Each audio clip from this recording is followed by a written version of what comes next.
وفاة امرأة إثر انهيار منزل في قرية قرن الدهور بعزلة هوزان مديرية مناخة بمحافظة صنعاء.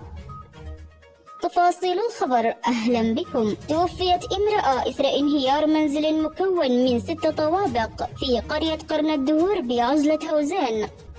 وأوضح مصدر مسؤول بمصلحة الدفاع المدني أن انهيار المنزل وقع بشكل مفاجئ نتيجة الأمطار الغزيرة وتهالك المنزل.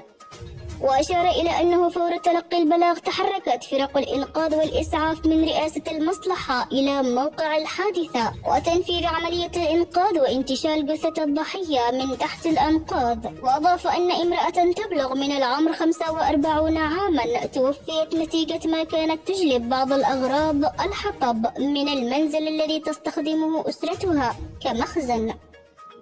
إلى ذلك دعت مصلحة الدفاع المدني الإخوة المواطنين بتوخي الحيطة والحذر وعدم المجازفة باستخدام المنازل القديمة والمهجورة لأي سبب كان حفاظا على سلامتهم.